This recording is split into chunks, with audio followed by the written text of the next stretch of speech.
My guest today is Jane Silver, and I'm going to welcome her to the call. We've just had a lovely little pre-discussion about what Jane is currently doing. So welcome, Jane. Thank you so much. Thank you for having me. So Jane, I'd love you to share with people a little bit about you and your background, because I know you're incredibly passionate around what you do, and you have tremendous energy as well. Tell people a little bit about you. Mm-hmm. Okay, so I'm an integrated hypnopsychotherapist, life and business coach, and I also practice quite a lot with energy therapy, so EFT and Mindfulness Based Inner RePatterning, as well as doing some types of chakra healing and the use of colour to connect different parts of people's like chakras, if you like, meridians together. Because often when people have a blockage, it forms between their heads and their bodies.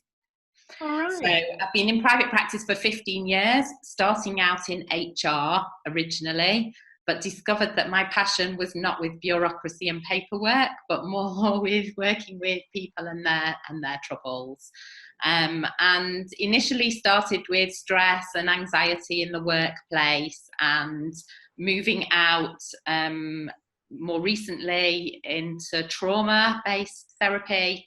When I was privileged to work as part of a charity called Heads Up, who were working in the aftermath of the Manchester Evening News Arena attack, Borough Market, Grenfell Tower, and bringing people out of trauma back into full functionality within quite a short space of time. Well, thank you. I know you've had to really summarize that because you're involved with so many innovative kind of things, and you really got a vision in there, which I think is fabulous, by the way. Trying to change the face of mental health single-handedly is not very easy, but I'm doing my best. Well, I do think, I actually honestly do think if anyone's going to do it, you've got a good chance. Thank you for your help. Well, Dan, thank you for agreeing to join me here. Now, I know you do a lot of work also with the Mindfulness Based Inner RePatterning. Mm-hmm. So what would you say the benefits are of a technique like that? What benefits do you find from that approach? Okay. Mindfulness Based Inner RePatterning actually basically works under the radar.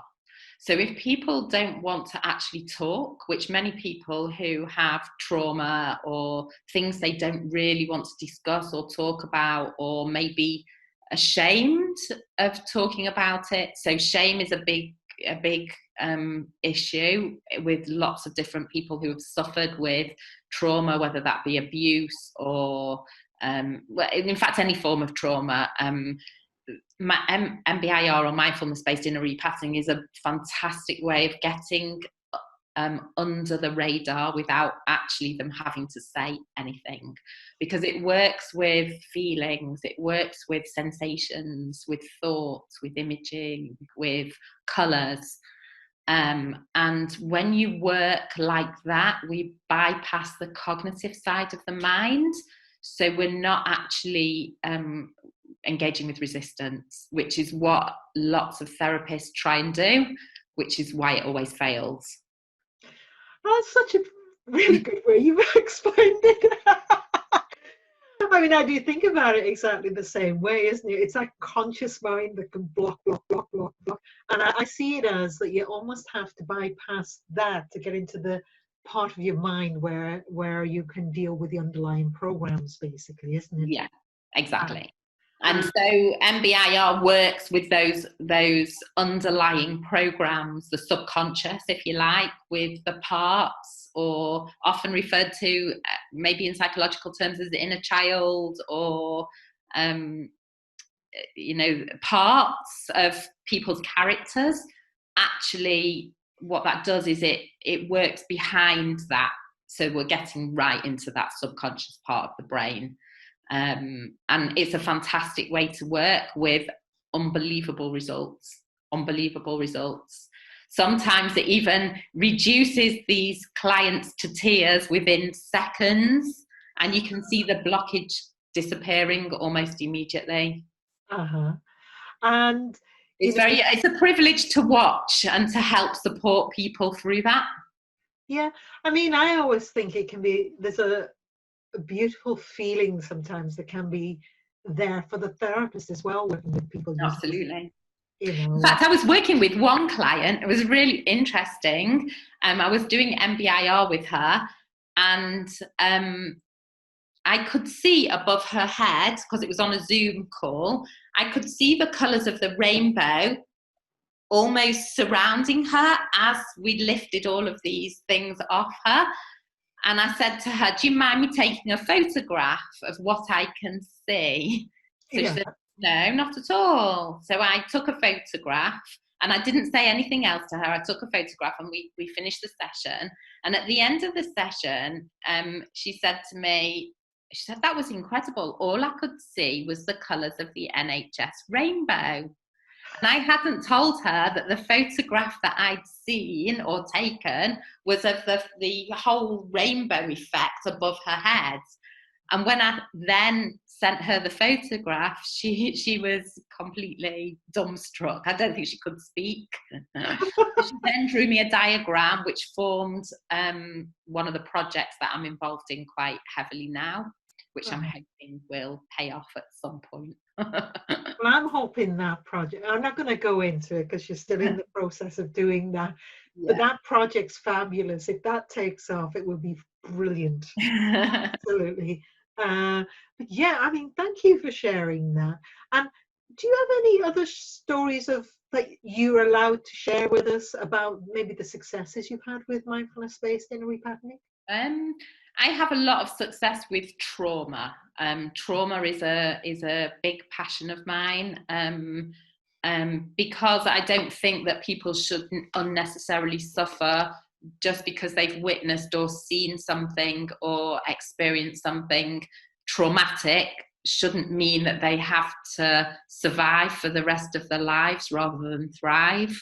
So, and I sadly, I witnessed a close friend of mine who passed away because she took her own life, and witnessed the experience she had in a mental health hospital. And part of me thinks she's the one that's driving me forward through all of this, to try and get an understanding that physical and mental health is hugely intrinsically linked. And it shouldn't be separated. So I've seen a few different traumatic cases, dealing with a few different people along the lines of, you know, people suffering trauma during birth, people suffering trauma through abuse, through domestic violence, through sexual abuse, etc. The list is endless. But using MBIR actually helps them to, I think, to put it all into perspective and to understand it as that it's a feeling and a thought and an image and a sensation that almost puts an imprint into their brain, but also into their physical body. So if people are suffering, you know, chest pain or stomach pains, or often here, neck, back, shoulder pains, fibromyalgia, there's many physical ailments that are a result of the trauma that happened to them, maybe as far back as when they were young kids, really quite small. Yeah. Well, the thing with trauma is, you know, I know a lot of people say time heals, but it doesn't. Generally, it doesn't. It just, we get better at pushing it down, basically. And it's there, kind of, I don't know, what's the word, seething away in the background. It's a mechanism that your brain puts into place to say, okay, let's just push it away. Let's push it further and further and further and further and further away, and then we won't have to think about it. Yeah. But you can see, as trauma brings itself out, you can see physically how amazing that makes people. They go from being really like sad and to almost joyous in such a very short space of time when they experience the correct therapy. And I think lots of these talking therapies have their place, maybe in some instances, but in many cases, talking therapies take the person back into trauma. I'll never forget working with somebody who had an eating disorder, was really, really severely traumatized by this inflicted behavior that she'd placed upon herself, and was living in a very small box. She couldn't go out, she couldn't enjoy life, she couldn't enjoy being a teenager, because everything was literally focused around what she could eat, when she could eat, what time she could eat, how she could eat. And doing MBIR with her almost took her out of that box in that time frame.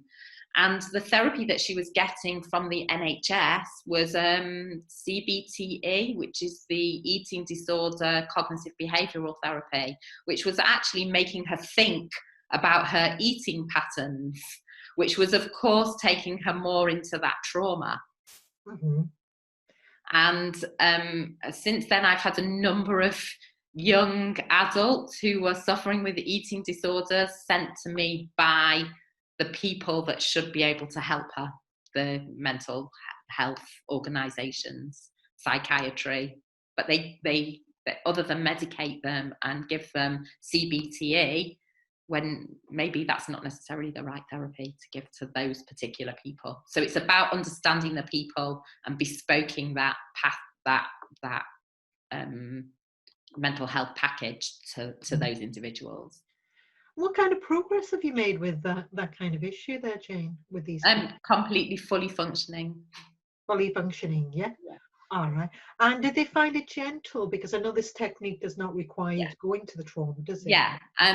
So obviously I used a combination of different types of therapies for the individual that I was talking about. But MBIR was what helped her to open up with her feelings and her sensations, and allowed her to put it back into perspective and to align it with what her values were and what values she'd picked up from external people and media and social media and everything else, put everything back into perspective for her. And MBIR was obviously very gentle, so she didn't really even know what was happening. She was just going with the process and felt a whole lot lighter. I think a lot of people use that expression. I feel like a weight's been lifted, or I feel like, those are the expressions that people use. My chest doesn't feel as compressed as it did do, or I'm not carrying that weight on my shoulders. Those are the types of expressions that people use, which I think gives them a sense of freedom. I think, I mean, they're very common expressions that people use when they're going through transformation, isn't it? I think actually my thoughts are, because you can't really have a physical weight lifted, but you can have a frequency change, kind of. Everything is energy, and therefore it would feel lighter to a person, wouldn't it? Yeah. I hear that. Yeah. I hear that a lot. I hear that on a daily basis. I would hear, oh God, I feel fantastic. I feel like a big weight's been lifted off my shoulders. Yeah, absolutely. It's a very common thing. And you always know you're getting results when you hear that, don't you, really? That something's shifting for a person, because we talk quite literal, really, don't we? Yeah, and our brain is actually quite literal. It's very literal. When we talk about excess baggage, emotional baggage, weight, I feel like a weight's been lifted. Often we find that individuals actually lose physical weight because they've been holding on to that weight of emotional trauma, and when the emotional trauma goes, so does the excess baggage. They don't feel the need to comfort eat, maybe, or emotionally eat. You know what's interesting? Just the thought that popped to mind. It could be totally wrong as well. However, you're dealing with food issues there, aren't you? And a lot of the people with those kind of issues, they might feel bigger and heavier than they really are. Is that Absolutely. I mean, it's very highly likely it's the emotional weight, isn't it? You know. Absolutely. You know. Excuse me. Yeah, it's 100%. Well, no, I mean, there is a huge connection between what's going on mentally and what's happening physically, and we can try and like brush over it with colours and whatever else you want to brush over it with, but actually I think that the doctors now are actually realising that a patient comes to them who's suffered really bad trauma and their hands are tied. Their hands are so badly tied, they can refer them to a signposting service. Often they have to wait 12, 18 months, sometimes longer, to actually get to see anybody, get to see a psychologist or a mental health therapist. And they can't, all they can do is maybe medicate them, which isn't solving any problems.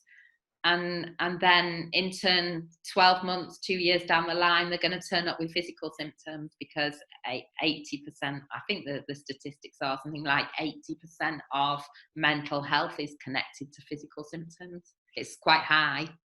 Right.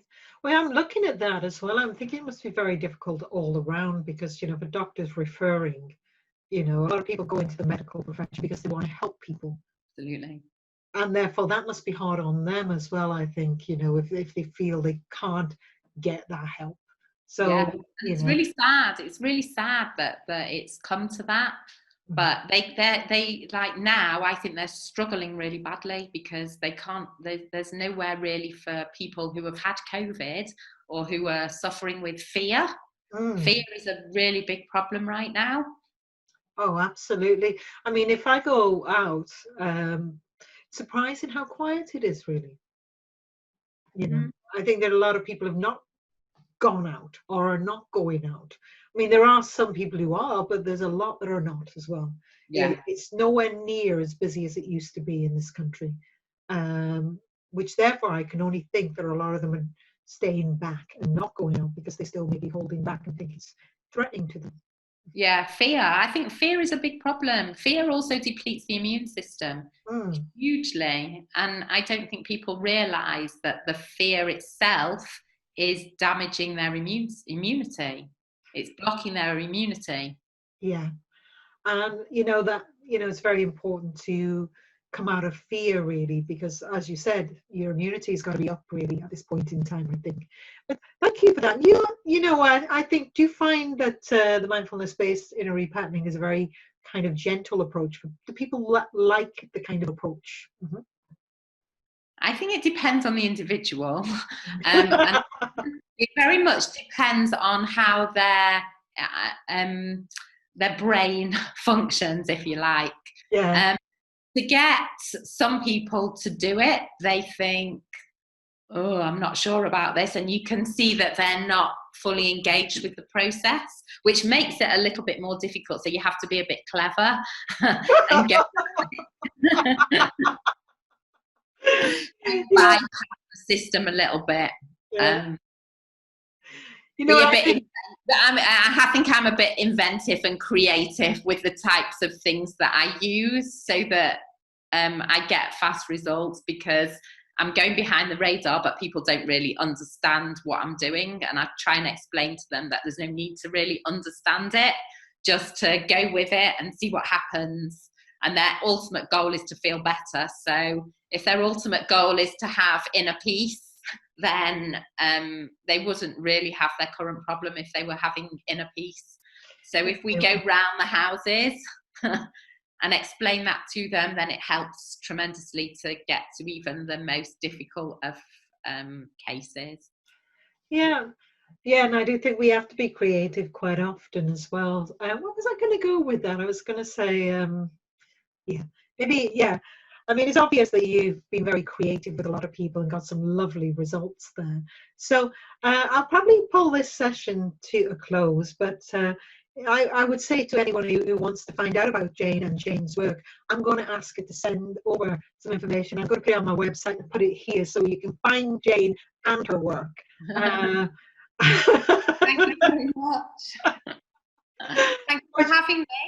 Yeah, and I think she's doing some tremendous stuff out there. Is very passionate, and I think let's see where all of this goes. I think it's going in a great direction. And you mentioned earlier on about the lady that you think really is your underlying motivation, yeah, that spurred you on to have this big motivation in this. Mm-hmm. I was very passionate about mental health to start off with. I think I had especially with young children, having experienced a teacher when I was very young, telling me that I was thick and stupid and would amount to nothing in a class full of 14-year-olds, very impressionable age group.